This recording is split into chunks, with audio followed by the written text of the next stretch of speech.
Alright folks, this is Ryan here. I'm here with some quick thoughts regarding this week of sports, us heading into the weekend, what you can look for, things I think that we should be discussing. So the Celtics dropped a game to the Bulls, and this is a game where they had a good shot to win, but for the second time in 2 nights in a row, they've come out flat. And that's a bad look for the team, especially now that they've gone on a skid. They've dropped 4 of the past 5. And it's pretty disheartening, as this was a team that I thought was really turning the corner with that 4-game winning streak they had. The good news is we get some time off to collect ourselves and think about things. We get Memphis on Sunday in Memphis, and it's going to be a tough game. It's one they can win, but it's certainly nothing guaranteed there. So they need to, get big performances out of Thomas, Smart, Crowder, and the guys who've been carrying this team. And until then, we're just going to sit and wait.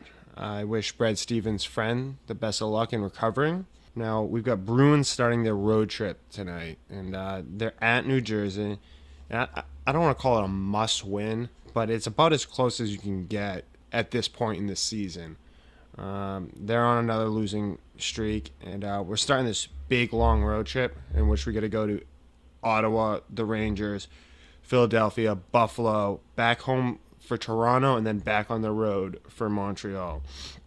So it's a tough slate of games, and I think that, we got to start it off right. New Jersey's someone right there in the standings with you. They're also in Wildcard contention, and as well as Ottawa. So those are 2 games that I consider the big games out of this little stretch here, as well as Montreal, as they always are, especially considering we got embarrassed in the Winter Classic last time we saw them. I want to hear your thoughts, you guys. Do you think that New Jersey and Ottawa are considered must-wins, or, does this stretch, what are you looking for out of this stretch? 3-3, 4-2?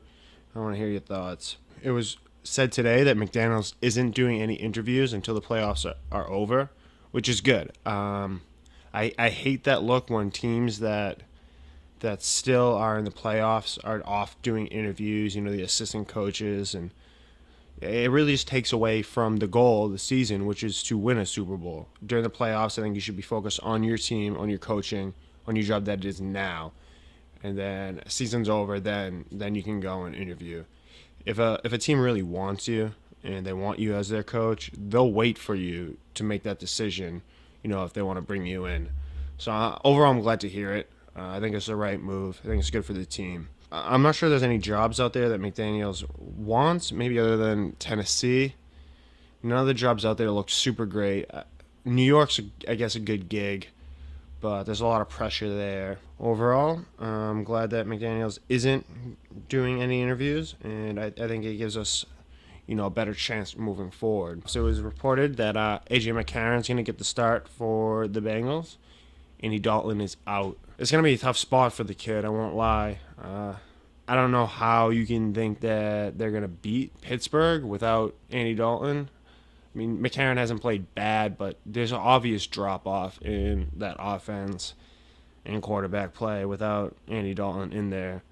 And that's not saying I think Andy Dalton's any kind of world beater. It's been widely reported his struggles in prime time, but he still gives that team the best option. Hopefully for them they can squeak by this Steelers team and then get Dalton back the next week. Otherwise, they have no shot going forward.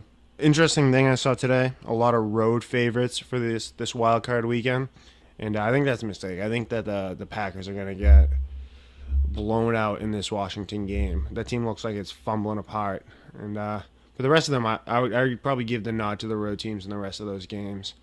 I don't think that Houston looks great. I don't think that the Bengals look great. So a lot of technical upsets, but not real upsets. Speaking of confirmed starters, Manning is confirmed as a starter. I got one thing to say to Tom, who we had a little discussion about this on the past podcast, and he said he thought Brock Osweiler deserved to be the starter.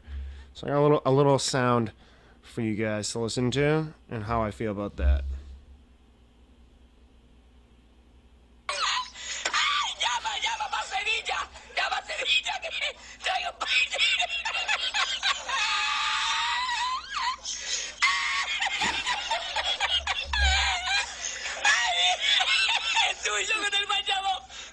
Yeah, so there you go, Tom. That one's for you.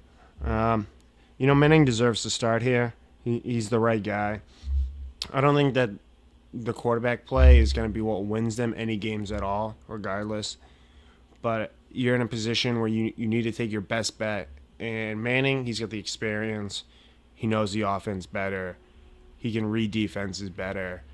And yeah, he has problems in the playoffs. He didn't get the nickname Poopy Pants Manning or whatever around these parts for no reason. But you're sitting there looking at Brock Osweiler. He's an unknown commodity. I think that really you got to go with the proven guy and who gives you the best chance to win a Super Bowl this year. Now, going forward in following years, yeah, you got to go with Brock or draft a quarterback or get someone on free agents.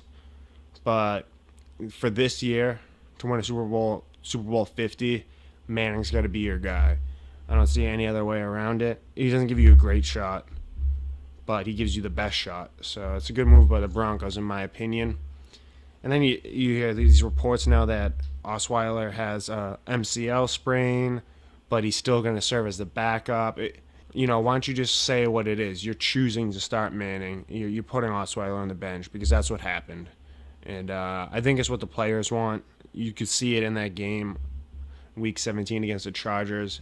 The second Manning came in, that team looked 100% sharper. So good move by the Broncos.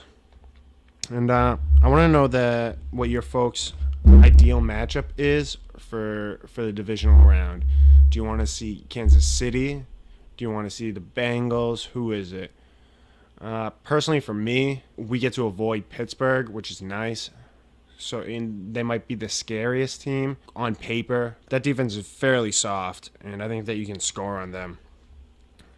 But I think I would like to see probably Houston. I think if Houston can pull off a win, and then you get Houston, they give you the best chance to win. They're a team similar to the Colts almost, who they can have some good seasons, they can beat some teams, but they get routinely embarrassed by the Patriots. Ever since really that quote-unquote Letterman game, that they came into Gillette wearing their Letterman jackets, and they look like clowns, to be honest with you. Ever since then, every time we've seen them, we've absolutely dominated. So that's what I think you Pats fans should be hoping for, is a Houston win and a Steelers win, so you can get a Houston Pats matchup. And yeah, folks, that'll be all for today. I'm signing out. Make sure you hit that like button, that subscribe button. Really appreciate the support